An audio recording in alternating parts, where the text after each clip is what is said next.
그러면 강사님 모시고 개인위생과 공공보건에 관해서 말씀 듣도록 하겠습니다. 안녕하십니까. 예, 보건소장 이은주입니다. 오늘 그 코로나19 시대에 개인위생과 공공보건이라고 하는 제목을 주셔서 제가 이제 좀 말씀을 드리겠습니다. 예, 그래서 이제 목차는 이렇게 코로나19와 그 다음에 공공보건에 대해서 말씀드리겠습니다. 예. 이게 지금 현황이에요. 주간으로 전 세계에서 코로나가 얼마나 발생하는 그런 현황을 지금 보이고 있는데요. 그냥 그 실선으로 요 된 거는 사망자고요. 그 다음에 이제 요거는 지금 그 확진자들 현황입니다. 가장 많은 나라는 미국이고요. 그 다음이 인도, 브라질, 러시아 그런 순서가 되어 있고, 그리고 사망자는 그 순서가 아니에요. 미국, 브라질, 인도. 인도가 이제 발생은 2위인데 그 사망률은 3위인 이유가 저희가 생각하기에는 아시는 것처럼 코로나가 어르신들이 조금 병이 되게 중하세요. 근데 인도는 젊으신 분들이 많아요. 그래서 인도가 이제 사망률이 조금 적게 나온 걸로 지금 저희가 보고 있고요. 그거는 이제 전 세계적으로 일단은 제가 코로나가 전 세계적으로는 어떤지, 또 우리나라에서는 어떤지를 지금 봤고요. 요거는 이제 우리나라에서 지금 신규 확진자하고 의심 신고 수를 지금 보고 있는데, 요 밑에 있는 요 파란색이 신규 확진자입니다.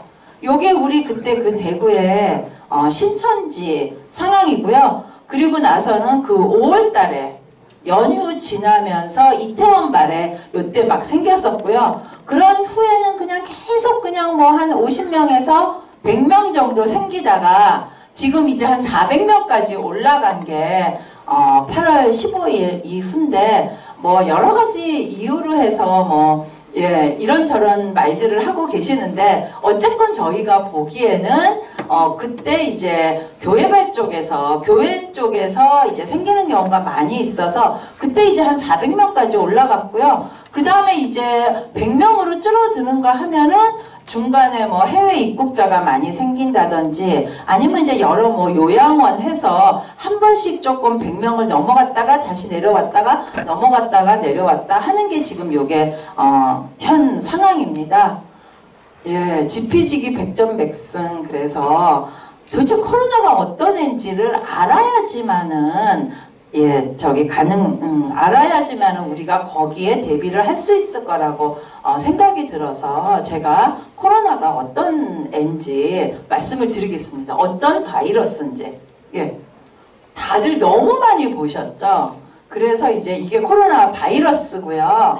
그리고 보통은 이제 우리가 질본에서 지침이 나오는 거예요. 이렇게 하세요, 저렇게 하세요, 이렇게 하는데, 그 지침이 뭐 의료인들 얘기도 있고, 뭐 공무원 얘기도 있고, 여러 가지 얘기가 있고, 또 그 대상이 서울 사람도 있고, 지방 사람도 있고, 저 시골에 있는 분들도 계시고, 여러 분들을 하다가 보니까, 코로나라고 하는 애는 얘인데, 지침은 요 빨간 애라고 생각을 하시면 돼요. 그래서 우리가 가운데 코로나의 어떤 그 형태가 있는데, 이제 지침은 뭐 마스크를 쓰세요, 뭐 아니면은 이렇게 하세요, 손을 닦으세요. 그러면은 도대체 왜 그런 얘기를 하는지를 일단은 요 실체를 좀 아셔야 될 거라고 제가 생각을 해서 예, 그렇게 이제 말씀을 드리고요. 그러면은 뭐 코로나 바이러스는 어떤 애냐 하면은 예, 코로나 비리대라고 속하는 건데, 여기에 속한 애들이 사스, 메르스 이런 애들이고요. 그리고 전파 경로가 되게 중요해요. 우리가 전염병은 보통 이제 호흡기로 전파가 되는 게 있고, 그 다음에 수인성이 있어요. 수인성은 물로 전파가 되는 건데, 가장 대표적인 게 뭐냐 하면은 콜레라, 장티푸스. 우리가 먹고 그 다음에는 싼 후에 그게 이제 물에 들어가서 돌아다니다가 또 먹고 싸고 뭐 이렇게. 요즘에 하는 노로바이러스도 지금 수인성이거든요.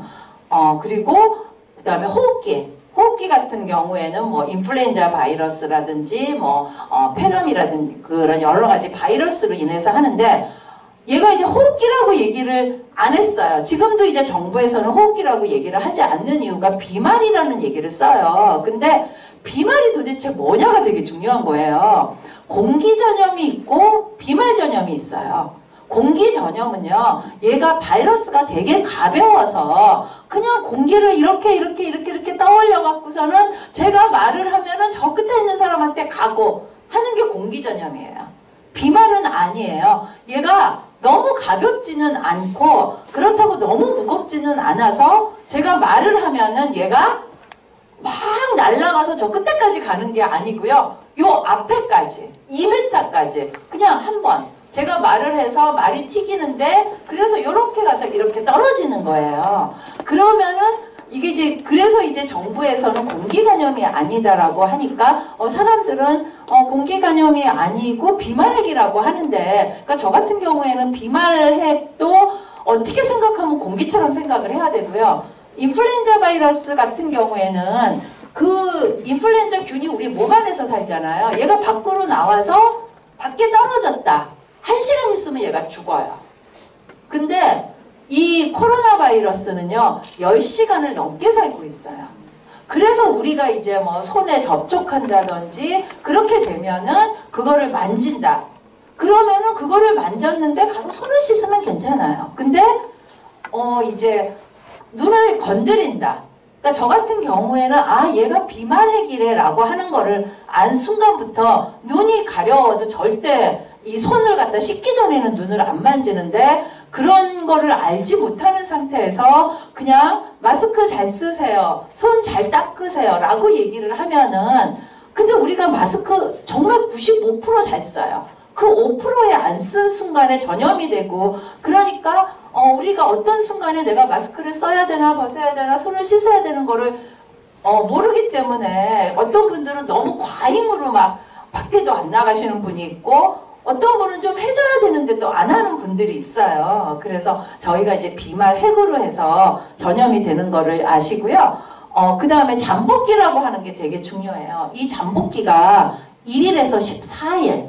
이제 우리가 그럼 1일에서 14일인지 어떻게 아냐 보면은, 어떤 사람이 누구랑 만났는데 14일 전에 만났는데 걸린 거예요. 그러면은 14일 동안 내 몸 안에 들어왔다가 14일이 지나서 증상이 발생했구나, 이렇게 알 수 있는 거고요. 어떤 사람은 어제 만났더니 이제 오늘 증상이 생긴 거예요. 그러면 얘는 잠복기가 하루구나.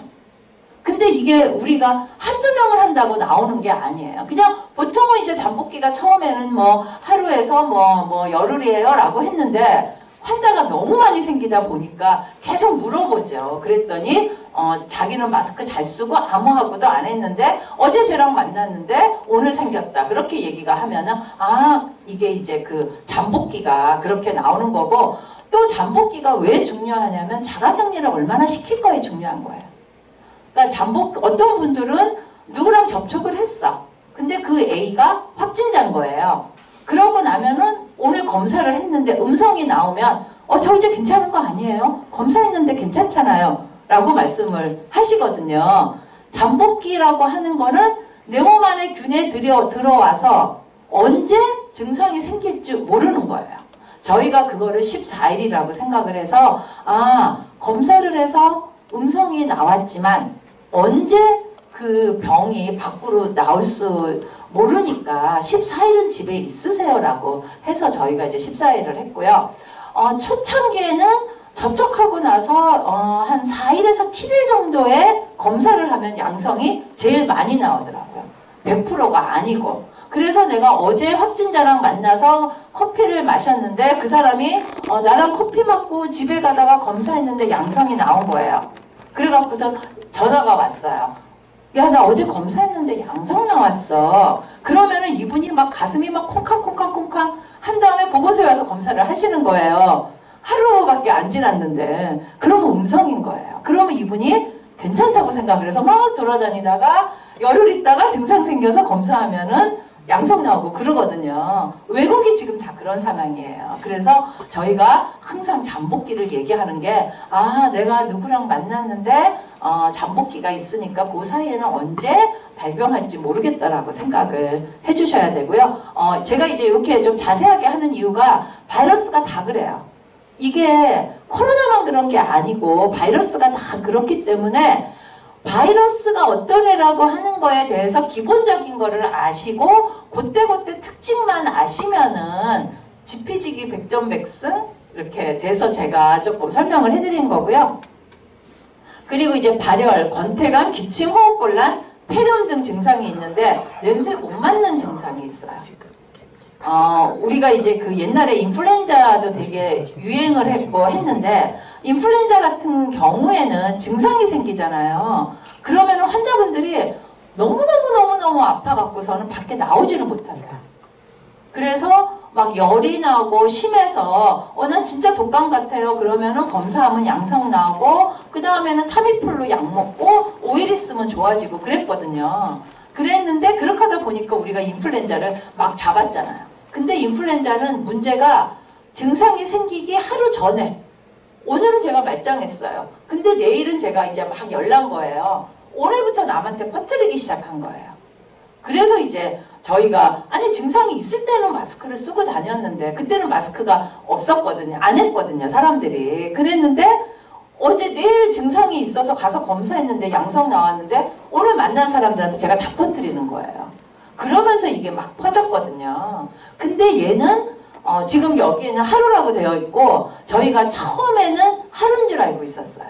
근데 요즘에는 보니까 이틀 전부터 남한테 퍼뜨린다라고 해서 저희가 역학조사를 할 때 이틀 전에 접촉한 사람들까지 이렇게 지금 조사를 하고 있고요.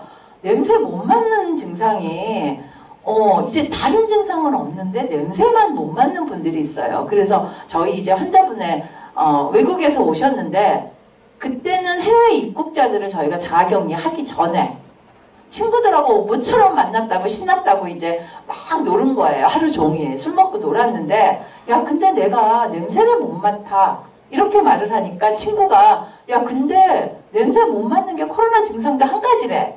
검사했는데 양성 나왔거든요. 그래서 이게 이제 그 되게 희한한 게 냄새를 못 맡고 그리고 이제 맛을 못 느껴서 이제 혹시 조금 의심되거나 그러면은 냄새 같은 것도 좀 이렇게 맡아보시면 예 좋으실 것 같고요. 치료가 없어요.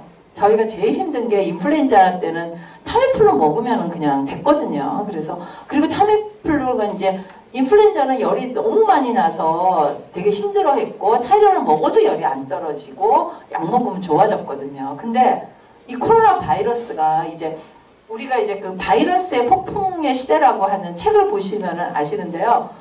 바이러스가 우리보다 어떻게 생각하면은 역사가 더 긴 거예요. 근데 이제 우리가 사람이 이렇게 옛날에 막 진짜 그 신석기 시대에 있다가 지금 IT 시대로 바뀔 만큼 발전했잖아요. 근데 바이러스는 그때도 있었고 지금도 있는 거예요. 우리만 발전하는 게 아니고 바이러스도 발전을 해요. 그래서 그 바이러스가 발전을 하면은 그러니까 바이러스도 자기가 살기 위해서 이렇게 여러 가지 방법을 하는데 에볼라 바이러스는 그 에볼라 바이러스가 몸에 들어간 사람들은 다 죽이는 거예요. 거의 90%가. 그러니까 에볼라 바이러스가 너무 많이 퍼지지를 않거든요. 근데 이 코로나는 어떤 사람은 증상이 있고 어떤 사람은 증상이 없고 그렇게 아예 걸려서 아프면 다 집에 있으니까 괜찮은데 얘는 그냥 증상이 있는 사람 없는 사람 해서 증상이 있어서 집에 누워있고 접촉한 사람은 다 자가격리 하는데 증상이 없는 사람은 자기가 모르고 막 돌아다니면서 퍼뜨리고 그래서 제가 이 코로나 바이러스는 IQ가 한 200은 되나 보다 이런 생각이 좀 들고 있어요. 그래서 이제 얘가 되게 머리가 좋은 애고요. 그러면 이제 지금까지 아까 제가 얘기한 것처럼 바이러스도 역사가 무지 길다고 말씀드렸잖아요. 대표적인 바이러스, 뭐 조금 생긴 거 말하지 않고 대표적인 바이러스는 요즘에 스페인 독감 얘기 많이 하는데 스페인 독감이 1918년에 해서 5,000명이 아니고요. 5천만 명이에요. 요게 5천만 명. 그러니까 그러니까 지금 인구보다 훨씬 적었는데 5천만 명이었고요.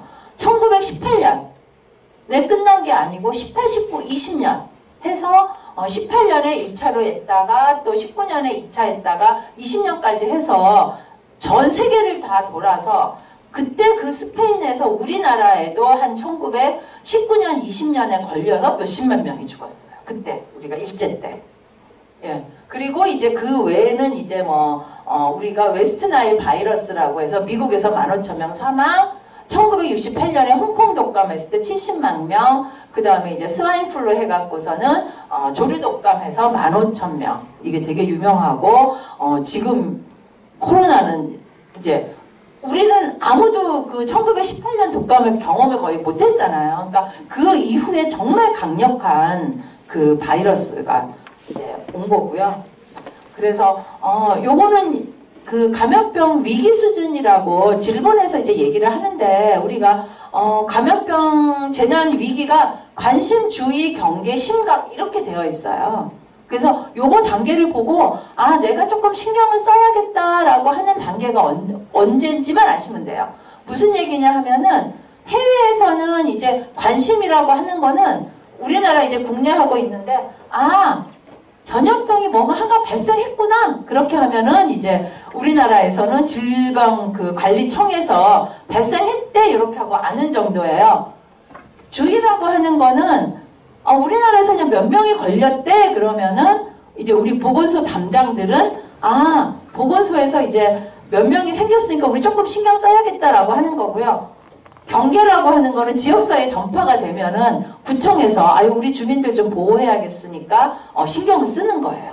근데 이제 심각이 되면은 전국에서 이렇게 퍼지는 거고 그래서 이제 보통은 우리가 어디에서 생겼대라고 할 때는 신경을 안 쓰셔도 괜찮아요. 왜냐하면 이제 주의가 아닐 수가 있기 때문에. 근데 경계라고 하는 순간에는 경계는 조금 이제 우리가 이 질병에 대해서 적어도 구글이나 한번 검색은 해봐야겠다. 어떻게 하는 건지 어떤 증상이 있는지를 좀 보셔야 되는 그런 단계예요. 예. 그리고 이제 심각 단계가 있고요. 우리나라에서 이제 요게 처음에 생겼을 때 주의였고 4명 생겼을 때 경계였고 556명 그 신천지 그때 이제 저희가 심각 단계로 했었고요. 예, 그리고 저희가 경계 단계에는 보건소에만 비상방역대책반이 지금 세워진 상태로 있고 그리고 이제 그 심각 단계로 가면은요 질병관리청으로 됐는데 중앙방역대책본부 방대본이라고 하는 표현을 쓰고요. 그 다음에는 중앙재난안전대책본부라고 해서 중대본이라고 쓰는 표현을 쓰고 있고 그리고 우리 노원구청에는 지역재난안전대책본부라고 해서 그 전까지는 보건소에서 신경 쓰라고 했는데 심각 단계로 가면서 온 구청이 다들 이제 신경을 써서 노원재난안전대책본부 제대본이라고 하는 표현을 쓰거든요. 그 보건소에서만 할 때는 제가 총괄인데 심각으로 가게 되면은 구청장님이 본부장이에요. 구청장님이 본부장이면서 이제 제가 통제관이고 재난상황관리반, 긴급생활지원반, 재난관리지원반, 의료, 재난현장, 자원봉사, 사회질서 이렇게 이 많은 반들이 생겨요. 그래서 요거는 이제 우리가 그 위기 상황에서 항상 생기는 거기 때문에 만약에 산불이 크게 났다거나 산불이 조금 나서 몇 명이 소방서랑 구청에 가서 불을 끄면 괜찮은데 막 너무 지금 이제 미국에서 발생하는 것처럼 산불이 크게 났다든지 아니면은 무슨 백화점이 무너졌다든지 이렇게 되면 이제 이렇게 재난안전대책본부가 세워져요. 예. 그래서 이제 저희가 그 회의를 구청장님과 함께 심각했을 때는 매일 한 적도 있고요. 일주일에 3번 월수금 한 적도 있고 요즘에 그나마 좀 좋아져서 일주일에 한 번 하고 있고 그 8월 15일 이후에 우리 노원에서 엄청 생길 때는 월수금 저희가 아침 9시마다 해서 그때 한 적도 있었습니다. 그래서 그러면 이제 우리 보건소에서 어떻게 했는가를 제가 말씀을 드리는 거는요. 보건소에서 어떻게 했느냐가 보면은 다른 보건소도 이렇게 다 비슷하게 했을 거니까 우리 노원구청에서 어떻게 했는가를 보면은 다른 구청에서도 어떻게 했는가를 다 알 수 있을 겁니다. 예. 초기에서는 이제 그 생겼을 때 한 번도 이게 들어보지 못한 정말 한 번도 들어보지 못한 그런 병이라서 다들 이제 어떻게 해야 되는지에 대해서 몰랐어요. 왜냐하면은 이 바이러스에 대한 정보가 하나도 없는 거예요.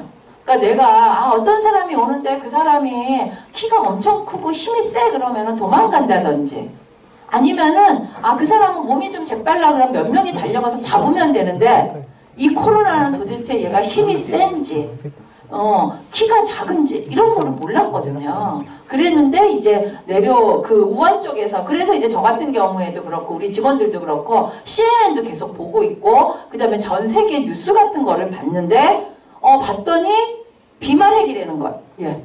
비말핵이라는 거예요. 그리고 전염력이 이제 그 하루 전이라고 했는데 지금은 이틀 전인데 그리고 백신이 없다라고 얘기를 하더라고요. 비말핵이라고 하는 거를 듣는 순간에 저는 메르스 때도 똑같았거든요. 메르스 때도 처음에 비말핵이고 공기 전염이 없다고 했는데 막 그렇게 전염이 된 거잖아요. 비말핵으로 해서 이렇게 퍼져갖고는. 근데 그 메르스 때는 다행인 게 증상이 생기면 남한테 퍼뜨렸어요.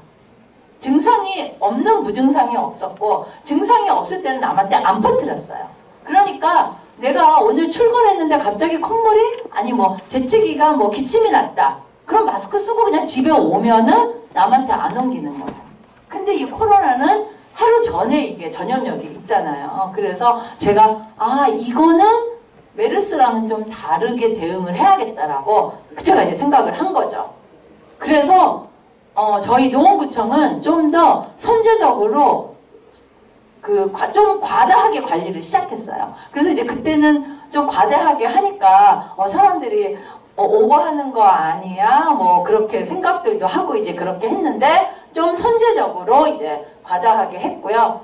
그랬는데 이제 왜냐하면은 질문에서 지침이 내려오는데 계속 바뀌는 거예요. 보통은 이제 우리가 뭐 메르스 지침 내려오면은 없어질 때까지 그냥 한 개가 나오는데 이거는 지침 1번, 지침 2번, 지침 3번 해갖고는 지침 7번, 지침 8번 계속 나오는 거예요. 그래갖고는 지침이 나왔는데 현장에서 하려고 그러면 벌써 늦었더라고요. 그래서 그런 게 있었고요. 또 이제 선별진료소 같은 경우에는 아침에 저희가 선별진료소에서 검사를 하는데 얘가 남한테 옮길 수가 있으니까 한 명 검사하고 소독하면은 무조건 20분을 갖다가 그 소독을 하라는 거예요. 20분 있다가 검사를 해요. 하라고 하는데 저희는 음압 텐트는 한 개밖에 없었고 좀 있다가 이제 또 하나 생겼는데 그러니까 1시간에 3명 그 다음에 음압 텐트 2개니까 6명 오전에 3시간을 하면 18명 10시간을 하면은 저희가 60명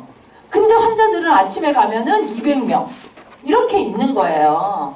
그렇게 되고 자가격리를 또 시작하고 나니까 자가격리 분들도 뭐 이렇게 저렇게 요구사항도 많고 의료기관에서는 또 환자 안 보겠다고 뭐 이렇게 말씀이 있으셨어요.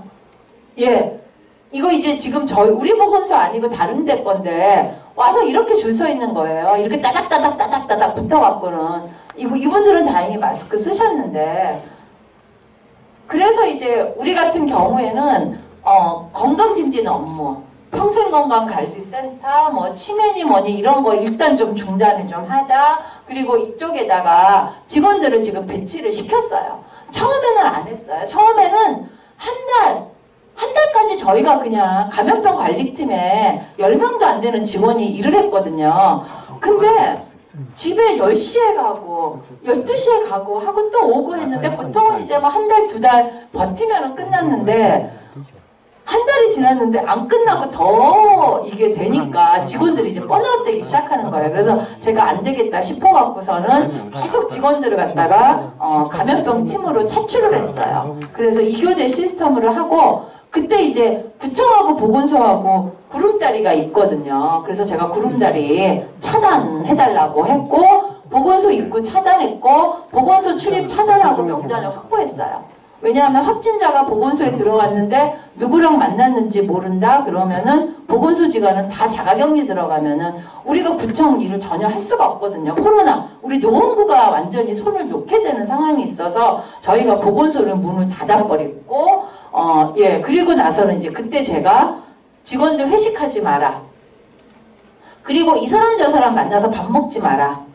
그러니까 팀의 팀장님하고 직원들 2명이 근데 혼자 먹으라고 하는 거는요 정말 어려워요. 언제까지 도대체 혼자 먹냐고요. 어디 가서 먹을 데도 없는데. 그러니까 같이 가는데 팀장님하고 직원들 3명 그리고 직원이 좀 8명이다 그러면은 둘로 나누어서 넷넷 먹고 섞어서 먹지 말라. 그리고 저 같은 경우에는 그때부터 우리 직원들하고 밥 먹는 거 다 스톱하고 저는 혼자 먹기 시작했어요. 예. 그리고 차하고 음료수 이게 비말이잖아요. 그러니까 차하고 음료수가 문제가 되니까 제발 이 마스크 벗고 차 마시지 말고 순번을 돌아가면서 한 명씩 마스크 벗고 차 마시고 그리고 나서 내가 커피 마시고 싶으면은 옆에 있는 사람한테 양해를 구해서 마스크 쓰고 있어 내가 커피 마실게 내가 커피 먹고 나면은 다시 마스크 내가 쓸게 그러면 네가 마셔 이렇게 얘기를 했어요. 그랬더니 맨 처음에는 아 저 보건소장이 왜 저럴까 그랬다가 다른 데서 다 하는 거를 보고 아 맞게 하는구나 이렇게 생각을 뭐 지금은 너무 당연한 얘기인데요. 처음에는 이런 것들이 이제 잘 모르고 그 다음에 이제 질병관리청은요. 그 주민들하고 만나지를 않고 그냥 이제 그 질병에 대해서 의학적으로 알기 때문에 현장은 조금 어두운 면이 있어요. 그래서 지침하고 이런 의학적인 거는 잘 내려오는데 현장에서는 조금 목소리가 이제 그런 게 조금 늦어지는 게 있어서 우리가 예. 보건소 이제 그렇게 했고요. 그래서 이제 2월 29일날 확진자가 발생을 처음 했고 역학조사, 현장조사, 방역실시, 홍보실시 이렇게 했는데 이제 저희가 아시는 것처럼 상계 백병원에서 환자가 뭐 양성이니 음성이니 양성이니 음성이니 난리가 난 거예요. 이게 처음에 미결정이 막 나와 있고 그래갖고서는 막 소문은 소문대로 돌고 그 다음에는 온 주민들이 다 저희한테 전화해서 왜 숨기냐고 얘기하고 하여튼 그랬었거든요. 근데 그 와중에 다른 분이 1번이 먼저 나왔어요. 그 상계백에서 나온 분은 2번이었고요. 그 다음에 이제 1번이 먼저 나온 상태예요. 그래서 우리가 이제 그때만 해도 역학조사를 서울시나 질본에서 우리 그 역학조사반이 갈 테니까 기다리라고 있으라 그랬어요. 그래서 저희가 기다렸죠. 우리 노원이 처음 안 생겼고 서울에서. 그랬는데 언제 올 거예요? 그랬더니 지금 서울에서 여기저기 다 생겨갖고서는 오늘은 못 나가요 그러는 거예요. 그래서 그럼 내일 나와요? 그랬더니 내일도 못 나갈 것 같아요. 그럼 아니 그럼 어쩌라고. 이 사람이 벌써 접촉한 사람들이 있는데 그래서 제가 했죠. 그래서 제가 이제 우리 그 감염병 팀장하고 직원들 다 들어온 다음에 그 사람한테 전화해서 했어요. 증상이 언제 있었는지 그러면 증상 하루 전에 누구를 만났는지 물어본 거예요. 카드 있으면 카드 내역 보고 그 다음에는 누구를 만났고 그러면은 뭐 아침에 출근해갖고는 뭐 직장 갔어요. 직장에서 점심 먹었어요. 누구랑 먹었어요. 다 한 다음에 그분한테 말했죠. 네가 지금 말한 사람들한테 다 전화해서 네가 확진이라고 얘기를 하시고 그분이 그러고 나서는 검사하시라고 아니면은 집에 있으란 얘기를 해라. 그리고 우리가 이제 전화해서 당신은 접촉했으니까 자가격리입니다. 증상이 생기시면은 검사해드리겠습니다. 이렇게 나간 거예요. 그러고 난 다음에는 이제 청장님한테 보고했더니 청장님이 이제 또 문자로 보냈잖아요. 그랬더니 서울시에서는 아니 우리가 갈 때까지 기다리는데 왜 너희가 먼저 해? 이렇게 얘기를 하시더라고요. 왜냐하면 우리가 잘 못할까봐.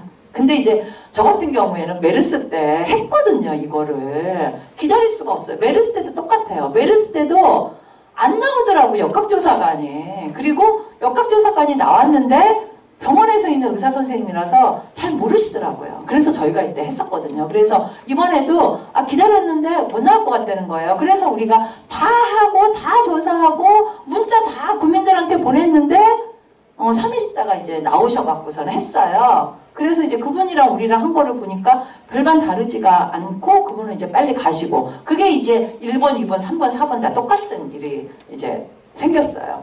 그래서 이제 그러고 나니까 나중에 서울시에서 그냥 우리 방식으로 이제 다 바뀐 거예요. 그렇게. 왜냐면 너무 많이 생겼잖아요. 그래서 저희가 이제 이렇게 해서 했고, 그러고 나서는 이제 이 사람이 그런 거예요. 내가 몇 시에 무슨 음식점에 갔다. 그래서 이제 음식점에 가서 CCTV를 봤더니 시간이 조금씩 다른 거예요. 그 사람이 기억을 다 못해서. 그래서 저희가 감사팀에 조사팀에서 감사실의 조사팀에서 나가서 CCTV를 다 보고 그렇게 저희가 이제 다 했어요. 그리고 접촉자 분류하고 방역을 실시를 했습니다. 예. 그리고 이제 선별진료소도 아까 아침에 우리가 하루에 검사할 수 있는 사람이 60명인데 200명이 온 거예요. 그냥 무서워서 온 사람, 증상이 있는지 없는지 모르는 사람, 뭐 여러 가지가 있더라고요. 그래서 제가 딱 가서 보니까 아침에 출근하는데 막 가득한 거예요. 보건소 앞에. 그래서 제가 그랬죠. 번호표 다 나눠주라고. 그래서 1번, 2번, 3번을 다 나눠준 거예요. 그런 다음에는 그 번호표 있는 사람들한테 1번 한 명씩 다 불러서 이름하고 전화번호를 다 적었어요.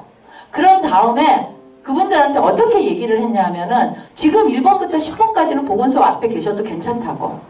근데 1번에서 20번까지는 1시간 내에는 안 올 거니까 여기서 이렇게 모여 있어서 서로 옮기지 말고 동네 좀 돌아다니시다가 혼자 마스크 쓰시고 그리고 오시라고. 그리고 그 나머지 분들은 저희가 전화해서 시간을 주겠다고. 저희가 그렇게 했었어요. 그래서 이제 번호표도 주고 그 다음에는 예약제도 실시하고 그리고 패스트 트랙을 운영을 했어요. 어떤 분들은 아침에 왔는데 3시간 동안 막 아파갖고 너무 힘든데 번호표를 갖다 못 받고 막 그러시는 분이 있어서 우리가 콜센터로 전화를 하시잖아요. 그러면은 얘기를 들어보고 이 사람은 빨리 검사를 해줘야 될 사람, 이 사람은 조금 있어도 괜찮은 사람, 또 지침에 이 사람은 우리 보건소에서 검사할 사람이 아니고 병원에서 검사할 사람 이렇게 나누어서 하게 되니까 이제 그 기자들이 와갖고 사진을 찍었는데 다른 데 보건소는 막 사람들이 그냥 빠글빠글한 거예요. 아까랑 똑같이. 근데 우리 보건소에는 아무도 없는 거예요. 그러니까 와갖고는 사람들이 여기 보건소는 사람이 없군요. 그러면서 친구한테도 막 전화해서 빨리 와서 여기 와서 검사하라고. 그래서 우리는 예약제로 하고 있고 번호표 주고 이름 주고 하고 나니까 그 사람들이 안 거예요. 여긴 도대체 어떻게 되는 시스템인지. 그래서 저희가 이제 조금 그렇게 이제 운영을 해서 좀 했고요. 그 다음에 이제 자가격리 전담반도 이것도 정말 할 얘기가 많은데 시간이 많이 있어서 근데 이제 자가격리를 갖다가 우리 직원들하고 우리 보건소 직원들이 했는데 요구사항이 많은데 이거를 의사가 다 상담할 수는 없고 그리고 나서는 직원들이 물어봤는데 이게 검사를 해야 되는지 안 해야 되는지 병원으로 빨리 보내야 되는지 안 되는지를 모르더라고요. 그래서 제가 우리 구청 직원들하고 저하고 그 다음에 우리 자가격리 전담반하고 단톡방을 다 만들었어요. 그래갖고 단톡방을 쭉 보잖아요. 그러면 이제 직원들이 이 사람이 기침이 난다고 하는데 어떻게 해요? 뭐 이렇게 하는 것들이 있어요. 그러면은 제가 딱 보고 이름하고 전화번호 주세요. 그러면은 의사 선생님한테 이거를 넘겨요. 그러면 의사 선생님이 전화를 해보고 선생님은 지금 검사를 하러 빨리 보건소에 오세요. 몇 시 몇 분에 오세요. 라든지 아니면은 괜찮을 것 같으니까 조금 기다리십시다. 이런 판단을 저희가 해드렸어요. 그리고 뭐 여러 가지를 해서 이제 뭐 담배 피시는 분들도 있고 어떤 분은 뭐 내가 고혈압인데 약이 떨어졌어요. 그러시는 분들은 어떻게 했냐면은 병원에 전화해서 약 처방을 내면은 약국으로 보내고 약국에서 약을 갖다가 지으면은 돈을 갖다가 이분이 온라인 뱅킹을 하고 그러고 난 다음에 지인이 그 약을 픽업을 해서 그 환자분 집 앞에 놔두고 그러면은 그분이 가시고 나면은 문을 열고 그거를 가지고 오시고 근데 저는 아는 사람이 아무도 없고 내가 아는 사람은 다 자가격리예요. 그러면은 우리 직원이 가갖고서는 약 가지고 와서 집 앞에 놔두고 저 이거 많이 했고요. 가장 또 문제는 음식. 이제 음식물 쓰레기를 갖다가 자가격리 하는 동안에 밖에 나갈 수가 없거든요. 그래서 이제 2월, 3월에는 그나마 괜찮았어요. 근데 보니까 음식물 쓰레기가 계속 나오는데 음식물 쓰레기를 중간에 나가면 의료 폐기물로 돼서 돈이 엄청 들어요. 그래서 저희가 자가격리 할 때부터 뭐라고 했냐면은 음식물 쓰레기 냉동실에 다 냉동시키세요. 자가격리 끝날 때까지 환자가 확진자가 아니면 그냥 음식물 쓰레기 버리시면 됩니다. 확진자면은 저희가 수거해서 의료 폐기물로 버리면 됩니다.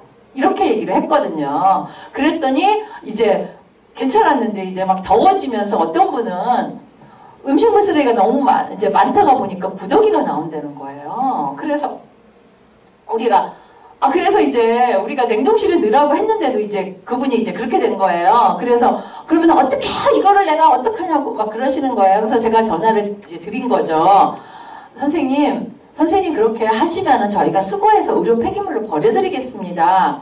근데 자가격리 하시는 분들이 방법이 없다고 생각할 때는 1초도 못 견디는데 우리가 전화해서 무슨 일이 있으면 해드리겠다고 얘기하는 순간에 근데요 보건소 직원들 너무너무 고생하는데 제가 어떻게 해볼게요. 어떻게 했는지 아세요? 그걸 삶으셨더라고요. 삶으셔갖고서는요 물기를 다 빼고요 압축을 시켜갖고는 냉동을 시키셨어요. 그분이. 그래서 저희가 가능한 한 안 그러면 이게 이제 그리고 어떤 분들은 애가 둘인 거예요. 기저귀 막 나오니까 어떡하냐 그래서 어떻게 해요 그 기저귀를 저희가 수거했죠. 근데 저희 그 노원구 안에 데이케어 센터에서 한 군데 나왔거든요.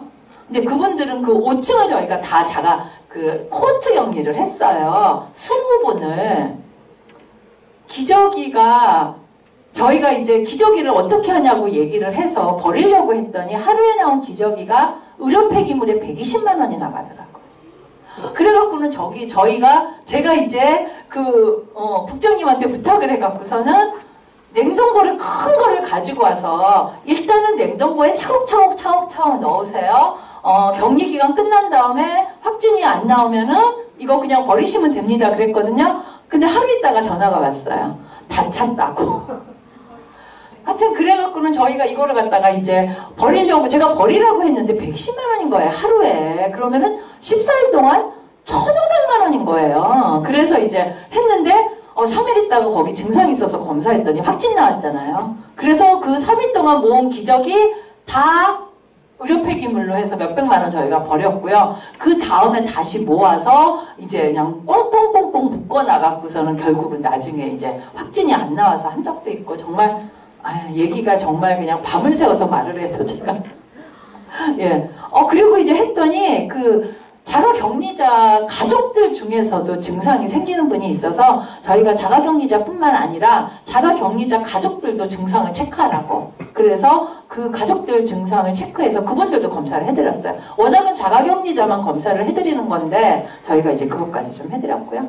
예.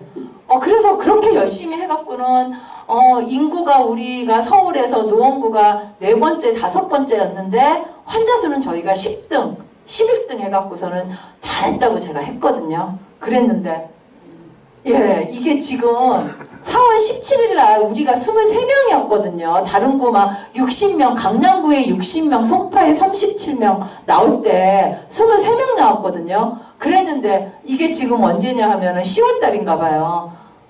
저희 300명. 저희가 지금 4등, 3등, 4등 지금 하고 있어요.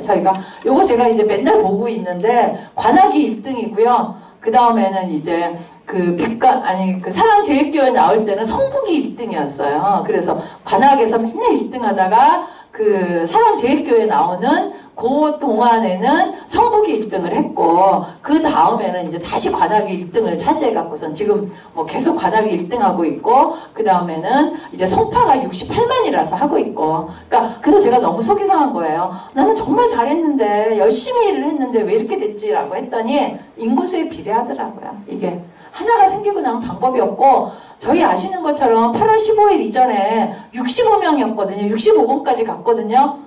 근데 8월 15일 그 이후, 이게 제가 꼭 집회랑 있다는 건 아닌데, 성북 사랑제일교회가 월계동 바로 옆에 있는 장이동이라서 우리 직통으로 맞았어요. 그래갖고는 아침에 출근하기만 하면은 그 전에 한두 명 생겼는데, 환자가 25명, 30명이 생기는 거예요.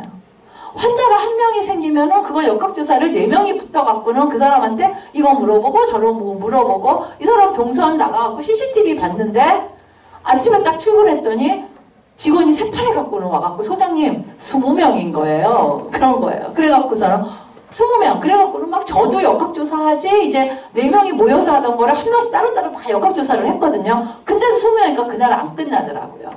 그래갖고서는 이제 직원들, 이제 간호사들 다 불러갖고서는 10명을 다 교육을 시켰어요. 그래갖고는 이제 우리가 역학조사를 하고 있고, 그리고 저는 역학조사 안 하고, 저는 그냥 계속 그냥 진두지휘만 지금 하는 거고, 그리고 이제 의사선생님들, 역학조사 하시던 의사선생님들은 이제 그 직원들이 물어보는 거 대답하고, 그렇게 했는데 안 되는 거예요. 그날 또. 그래갖고는 그 다음날 20명, 30명 해갖고서는 역학조사반을 갖다 30명을 저희가 만들었죠. 예. 그래서 이제 저희가 다시 이제 또 조직을 강화하고 인력을 증강하고 역학조사를 강화하고 직원들의 역할을 강화했어요. 그래서 이렇게 이제 온갖 반을 이제 우리 보건소 직원들이 이제 한 150명이 되는데 그 전까지만 해도 이제 되게 많은 직원들이 했는데 자기 업무 하면서 코로나 업무도 하고 이제 그 이중으로 했었거든요. 근데 그냥 전담반으로 해서 이렇게 와갖고서는 해서 그래갖고는 이제 저희가 한 2, 3일 정도 정신이 없었던 거예요. 막 오늘 했는데 오늘 전화를 못 하는 거예요. 그래 역학조사를 못 해갖고는 그 다음날 했더니 그 사이에 접촉한 사람이 또 확진 나오고 또 확진 나오고 정말 정신을 못 차리겠더라. 그래서 저희가 30명을 해갖고서는 아침에 20, 30명이 나오면은 30명한테 뿌려갖고는 그날 다 역학조사하고 전화하면서 다 접촉자하고 그 사람들 보고 우리가 전화도 하지만은 그 사람들한테 당신도 카톡하세요. 이렇게 또 얘기를 했어요. 예. 그래서 이제 지금도 하고 있다. 요즘에 조금 나아져 갖고서는 저희가 이제 1명씩 이제 2명씩 생기고 있고요. 그런 다음에는 이제 지금 저희가 이제 느낌이 이제 저희 그 과장님하고도 얘기하는 게 이게 뭔가 스멀스멀 올라온다고 하는 생각을 하는 게 한두 명씩 계속 생기는데 이제 제가 이제 느끼는 게 우리 노원구의 주민분들은 되게 바른생활 어린이시고 그러니까 바른 생활을 하시고 그 다음에 마스크도 잘 쓰시고 그러시더라고요. 그래서 대부분 직장에서 조금 걸려서 오시고 남들한테 별로 안 퍼지고 하는데 지금도 상황이 이제 직장에서 접촉을 해서 이렇게 하고 우리 노원구에서는 많이 퍼지지 않는데 나오는 감이 왜 지금 질병관리청에서도 얘기하고 교수님들도 얘기하는 것처럼 2차가 지금 온다 아니면은 뭐 2차가 지나갔으면 3차가 온다고 하는데 이제 뭔가 약간 스멀스멀 오는 것 같아서 우리가 그냥 대비를 지금 그냥 하고 있다고 생각을 하시면은 그래서 저희가 아마 한 그 8월달 이후에 정도 생기는 거는 저희가 아직은 이제 노원구에서는 충분히 커버를 좀 할 수 있다고 생각을 합니다. 그때는요 하루에 20, 30명이 생겼는데 환자분들이 병원을 못 가는 거예요. 병실도 없고요. 생활치료센터도 없어요. 그래서 이틀, 3일 있는 거는요 다반사고요. 그분들이 이틀을 있다가 보니까 가족 중에 이쪽 사람은 음성, 본인은 확진자, 같은 집에 있는 거예요. 방은 2개인데 화장실은 1개고 그리고 빨리 보내달라고 할머니가 증상이 나쁘다고 그래갖고 저희가 서울시에 병실 배정을 해도 가지를 못하는 거예요. 그러면 그분들이 우리한테 전화해갖고는 저기 신문에 전화해서 고발하겠다고 그래갖고는 우리 직원이 고발해도 어쩔 수 없다고 우리 힘으로 안 된다고 그 녹음 파일 유튜브에 돌아다니고 있습니다. 공무원이 일하지 않는다고 그 직원이요 새벽 그때 우리가 새벽 2시 이전에 간 적이 없어요. 아침에 9시에 출근했고요. 근데 그래서 우리가 그 다음부터는 이제 어쩔 수 없다라는 얘기 안 하고 그냥 최선을 다한다고 이제 말은 했는데 정말 어떤 분들은 아마 하루 종일 전화기를 붙들고 우리한테 계속 이 사람한테 전화하고 저 사람한테 전화해서 왜 병원에 안 보내주냐고 우리 정말 보내드리고 싶은데 상황이 하여튼 그렇게 돼 있어요. 예. 뭐 다 아시는 이제 제목이 개인 위생이라 그래서 아까 이제 하는 것처럼 이제 다들 그 질병이 왜냐하면 이제 이게 코로나가 뭐 1, 2년 있으면 이제 끝날 것 같거든요. 근데 그 이후에 또 오고 또 오는데 그런 질병이 올 때마다 얘가 도대체 얘 성격을 먼저 알아야 돼요. 얘 성격을 먼저 알아서 이제 어떻게 관리를 해야 될 거라고 생각을 하셔야 되고요. 지금 같으면 뭐 아프면 3, 4일 집에 머무르는데 3, 4일 동안 잊지 마시고요. 하루 지나고 나면 검사 좀 받아주시면 감사하겠습니다. 예. 그리고 그리고 사람과 사람 사이에 이렇게 좀 멀리 있고 손 씻고 그 다음에 매일 2번 환기. 환기가 되게 중요한데 저희가 이제 환기에 대해서 실험한 게 있는데 환기를 안 하면은 아까 제가 말씀드린 것처럼 코로나균이 11시간, 10시간 반 정도를 갖다가 그냥 있거든요. 근데 환기를 하면은 바람의 그 풍향에 따라서 조금 다른데 빨리 없어지더라고요. 예, 그렇게 하고 이제 그거를 조금 더 자세하게 쓰면은 요게 이제 체크리스트고요. 그래서 그럼 도대체 언제 손을 씻어야 되느냐? 하루 종일 씻고 있으면 좋은데 그렇게 할 수는 없고요. 요런 상황에 있을 때는 조금 이렇게 하시고, 그리고 우리 몸 안에서도요, 균이 그냥 들어가는 그거는 눈이거든요. 눈은 이게 점막이랑 같이 들어가 있고, 그러니까 이 혀나 눈 같은 데는 만지실 때 꼭 손 씻고, 밖에서는. 그렇게만 하시면 돼요. 예. 그리고 이제 생각보다 잘 안 씻기거든요. 손 씻으면 여기 이 파란 거는 잘 씻기는데 이 빨간 데는 잘 안 씻겨요. 그래서 우리가 이 손 씻기 유튜브에도 많이 나와 있는데 손바닥, 손등, 손가락, 두 손 모아, 엄지손가락, 손톱 밑. 요거 저도 배웠는데 잘 안 했는데 어디 가서 보니까 옆에 있는 그 유치원 꼬마애가 이렇게 하고 있더라고요. 1번, 2번, 3번, 4번, 5번, 6번.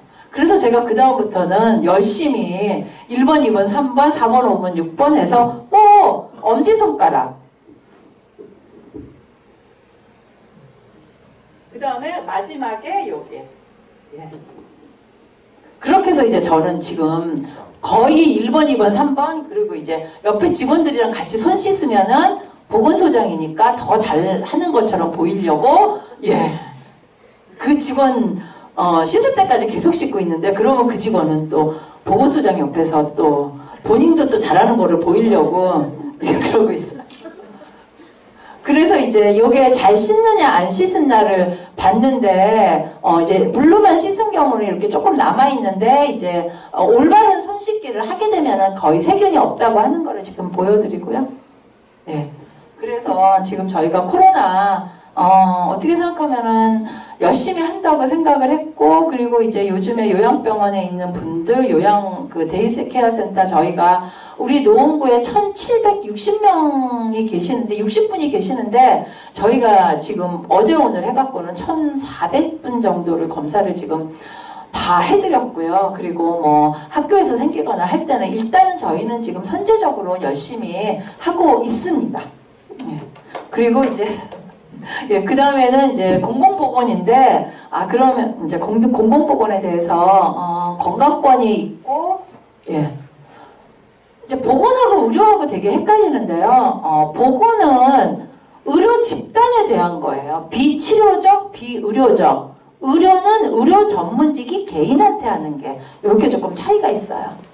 그래서 이제 공중보건이라고 하는 거는, 아까 의료는 개인한테 하거든요. 근데 공중보건은 이렇게 저희가 지역사회의 공동 노력을 통해서 질병을 예방하고 생명을 연장시키고 신체적, 정신적 건강, 웰빙 이런 표현이에요. 그러니까 병에 걸려서 낫는다 하는 것보다는 우리는 그 전에 좀 하자 이렇게 하는 거고요. 그래서 이게 이쪽에 의학적 관점이 의료고 공중보건학적 관점은 이쪽인데 의학적 관점은 질환, 개인이 이런 거죠. 어떤 거냐면 의료적 관점은 뭐냐 하면은 그냥 내가 병에 걸렸어. 왜냐하면 균이 들어왔거나 아니면 이제 어떤 이유로 병에 걸렸어.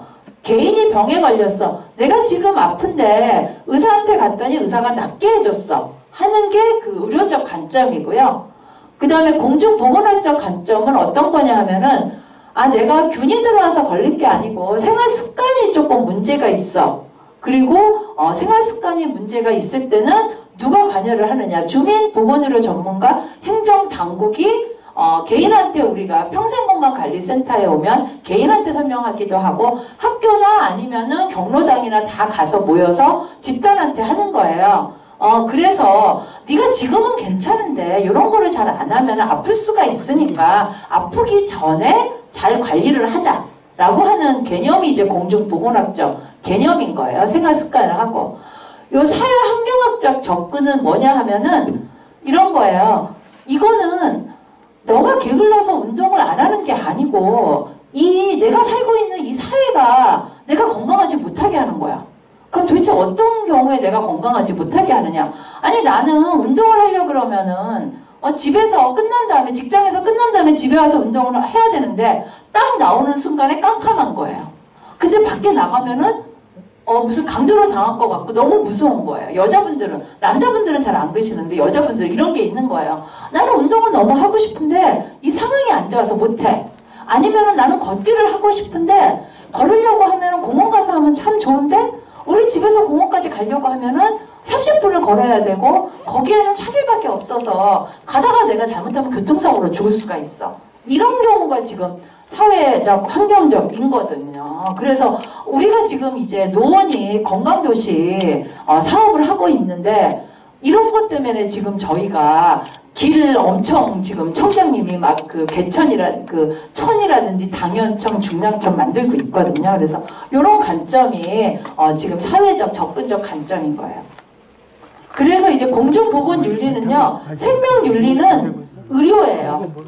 이건 뭐야? 시민이 자유가 있다라고 하는데 공중보건은요, 죄송하지만 공리주의, 간섭주의, 공동체주의예요. 최대 다수의 최대 행복이에요. 그러니까 최대 다수라고 하니까 소수는 조금 그렇다 치더라도 많은 사람이 행복하게. 무슨 얘기냐면 코로나 때 확진자도 중요하지만 확진자분의 동선을 공개를 해서 다른 분들이 좀 다들 건강하고 행복하면 좋겠다 하는 게 여기 요 공리주의고요. 간섭주의라고 하는 거는 개인의 더 큰 이익을 위해서 개인의 자유를 제한한다. 어떤 분이 담배를 피는 거예요. 담배를 피는 거는 내가 즐거운데 당신이 자꾸 담배를 피면 나중에 폐암에 걸려서 아프니까 폐암에 걸리지 않게 하기 위해서 우리가 금연을 하시라고 하는 게 간섭주의고요. 그 담배 피시는 분한테 공동체주의는 공중유익을 위해서 개인의 자유를 제한. 지금 이제 코로나 때 저희가 그 확진자들 그 생활치료센터에 보내거나 아니면 접촉자들 자가격리 시키는 개념이 이런 개념입니다. 그래서 이제 우리가 공중보건의 정책이 뭐 요런 정책들이 지금 있는데 한 가지씩 제가 말씀드릴게요. 상류 접근 방식, 요거 제가 제일 좋아하는 방식이거든요. 강이 있어요. 상류가 있고 중류가 있고 하류가 있어요. 근데 이 강에 사람들이 자꾸 떨어져 갖고서는요, 강물에 빠지는 거예요. 빠져서 막 오다가 여기 폭포가 있어요. 폭포에서 뚝 떨어지면은 여기에서 이제 다리가 부러지거나 장애가 발생하는 거예요. 여기 이 상류에서 사람들이 떨어지지 못하게 이쪽에다 철조망을 치는 게 상류 접근 방식이고요. 근데 그냥 떨어졌어, 그래도. 근데 오다가 보면은 다리에다가 난간을 만들어서 다리를 붙잡고서 이 사람이 살면은 저희가 그 다리에서 끌어들이는 게 중류작정이고요. 그래서 폭포에서 떨어져 갖고는 내려와서 다리가 부러지면은 앰뷸런스로 병원에 가서 수술하는 게 하류 작전이에요. 하류는 요쪽은 의료기관에서 하고 있고요. 중류는 앰뷸런스는 재활병원에서 하고 있고 보건소가 요구하고 있는 거예요. 그러니까 환자분들이 이제 아파서 병원에 가서 막 치료해주고 병원에 가서 수술하면은 되게 하는데 보건소에서는 어떤 일을 하나 당장 이렇게 생각하시는데 저희는 그냥 건강하게 살 수 있도록 이렇게 폭포에서 떨어지지 않게 여기 상류에서 하고 있는 게 보건소에서 많이 하고 있어요.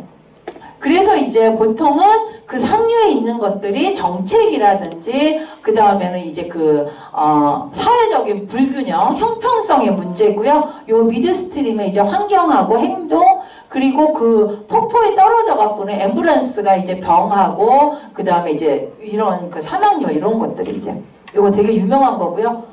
넛지는 뭐냐 하면은요, 한번 뚝 건드리는 거예요. 이런 거죠. 내가 이쪽으로 가면 절벽인데 야 가지마 그러고 끌고 가는 방법도 있지만은 절벽 앞에서 서 있다가 절벽에서 떨어지려고 하면은 뚝 건드려서 그쪽으로 안 가고 정상으로 갈 수 있게 하는 게 넛지거든요. 다른 말로 하면 저희가 이지 초이스. 그냥 내가 선택을 했는데 그게 쉬운 선택인 거예요. 그렇게 만들면 되는 거예요. 뭐냐 하면은 우리가 이제 잘 안 걸으려고 했는데 우리 집에서 지하철까지는 버스도 없고 아무것도 없어요. 그래서 그냥 걸어간 거예요. 내가 걸으려고 한 게 아닌데 근데 걸었더니 건강해진 거예요. 이렇게 만드는 것들이에요. 예를 들어서 우리가 맥도날드 같은 데서 단품 대신에 세트 많이 팔잖아요. 근데 세트가 프렌치 프라이잖아요. 지금 감자튀김이잖아요. 근데 미국 맥도날드에서는 계속 이렇게 맥도날드에 뭐라 그래서 샐러드를 팔아요. 그래서 나는 샐러드 안 먹으려고 하는데 이제 샐러드를 팔아서 샐러드가 단품보다 샐러드가 돈을 조금 냈는데도 불구하고 세트를 하고요. 휴대폰에다가 건강관리 앱 요즘에 지금 다 있잖아요. 요거를 해서 하고 자동차 안전장치를 그냥 옵션으로 에어백을 옵션으로 한다든지 하는 이런 방법이 있고요. 이제 그 다음에 건강의 사회적 결정 요인은 건강을 결정하는 여러 요인이 있는데 제일 좋은 거는요. 건강하게 태어나면 돼요. 어떤 사람들은 술도 먹고 담배도 피고 했는데 막 80까지 살잖아요. 처칠 수상 같으신 분은. 근데 우리가 그렇게 건강하게 태어나면 좋은데 건강하게 태어날 수도 있지만 아닐 수도 있잖아요. 근데 내가 건강하게 안 태어났어요. 그래갖고서는 어릴 때 막 힘들고 그랬는데 학교에 갔더니 그랬는데 내가 이제 운동도 열심히 하고 술도 안 먹고 담배도 안 펴서 이제 개인적인 그런 생활 습관을 잘 하는 경우가 있고 그렇게 내가 열심히 안 했는데 소셜 앤드 커뮤니티 지역사회에서 그냥 내가 옆집에 순이 엄마랑 친한데 순이 엄마는 맨날 운동하는 사람이에요. 그러면서 야 우리가 그냥 만나서 수다만 떠는 것보다 운동하면서 수다 떨까? 이렇게 좋은 옆에 있는 그 친구를 만나는 지역사회가. 그리고 나는 운동하기 싫어하는데 학교에 갔더니 이 학교는 1교시 전에 교실에 못 들어가게 하고 운동장에서 계속 운동하게 시키는 거예요. 그리고 이제 제가 어렸을 때는 체력장 있었거든요. 운동하기 싫었는데 체력장 그 A 맞으려고 아침에 가면 무조건 뛰고 이런 식으로 이제 하는 그런 것들을 이제 건강의 사회적 결정 요인이라 그래서 개인이 하기는 쉽지가 않고 그 다음에 이제 건강하지 않게 태어날 수도 있는데 결국은 이게 혼자 이제 병에 걸리면 네가 잘못했잖아 라고 하는 그런 식의 이제 그런 요즘에 이제 시대가 됐거든요. 근데 그렇지만은 요즘에는 다시 이 사람이 조금 건강할 수 있게 우리가 도와주고 지역사회하고 혼자 할 게 아니고 같이 해야겠다라고 하는 그런 생각으로 하시면 되고요. 요거는 이제 인구 집단 전략이라고 해서 지금 보면 우리가 항상 건강한 사람, 아주 건강한 사람, 보통 건강한 사람, 고위험군 이렇게 있거든요. 그러면 지금까지는 어떻게 했냐면은 노원구 주민이 54만인 거예요. 근데 그 중에 고위험군이 5,000명이야. 그런데 우리가 예산이 100만 원이야. 그러면은 54만 명한테 주려고 그러니까 돈이 10원밖에 안 가. 그런데 5,000명이 건강이 나쁜 사람이니까 그 사람들한테 왕창 해갖고서는 건강해지자. 이렇게 할 수도 있거든요. 근데 우리는 그거보다는 이 사람들을 갖다가 돈을 갖다가 조금 들이면서 막 운동하게 해서 이 사람들이 다 이쪽으로 온 거예요. 그럼 이게 다 건강해지는 이렇게 해서 저희가 옛날에는 소수의 취약계층 고위험군만 했는데 그러지 말고 우리 건강도시 만들어서 우리 노원구 주민 다 건강하게 하면 되는 거예요. 이쪽에 있는 이 고위험군을 다 이쪽으로 오면 이게 지금 정상군에 들어오게 하는 거거든요. 예, 요거 중에 이제 예를 들어서 하면은 다운증후군 검사할 때요. 우리가 옛날에는 35세 이상 그 산모들만 고위험군이라고 검사를 했어요. 그렇게 했는데 그 35세 이상 어머님들이 이제 다운증후군이 훨씬 높거든요. 뭐 예를 들어서 이제 20%가 하면은 일반인들의 그 35세 이전에 있는 엄마들은요 0.02%라고 얘기를 하세요. 그러니까 엄마들이 나는 절대 0.02%에 걸리지 않을 거라고 생각을 하거든요. 근데 다운증후군 이제 그 아이들 같은 경우에 10,000명이면은 35세 이상 엄마들은요 훨씬 적어요. 20%밖에 안 되고 다 이제 35세 미만 엄마들이거든요. 그러니까 35세 미만 그 임산부들이 워낙 많다 보니까 확률은 적은데도 그렇게 되어 있어서 저희가 지금은 모든 엄마들한테 다 그 검사를 해드리고 그래서 저희가 항상 그 고위험군한테 접근하는 것보다 그 지역사회 전부한테 이렇게 접근하는 걸로 하는 게 훨씬 좋다고 되어 있습니다. 예. 그리고 건강 형평성이라고 하는데요. 평등하고 형평하고 같지 않아요. 사람한테 똑같하게 대하면 평등이고요. 형평은 동일한 범주. 모든 사람한테 똑같이 했는데 어떤 사람은 그러니까 이제 부총에 가고 있는데 어떤 사람은 노원역부터 출발했고 어떤 사람은 중개업계 출발했고 어떤 사람은 태릉입구역에서 출발한 게 차이가 있는데 그러면 당연히 누가 먼저 노원구청에 오겠어요. 노원역에서 오잖아요. 근데 이 사람들이 똑같게 하려고 그러면은 태릉 입구에 있는 사람한테는 자가용을 보내주고 그리고 나서는 중개에 있는 사람들한테는 자전거를 보내주고 하는 거거든요. 예, 이런 식으로 하고 하는 게 저희가 형평이기 때문에 우리 이제 보건소에서 하는 게 건강 수명도 연장하는데 건강 형평성도 해서 어떻게 생각하면 어머 내가 세금 냈는데 누구한테 가나 하는데 우리가 건강 형평성을 해서 취약계층이거나 조금 어려우신 약자분들한테는 좀 더 많은 혜택이 가서 우리 지역사회가 건강하게 만들게 하기 위해서 형평성에도 저희가 많은 노력을 하고 있습니다. 예.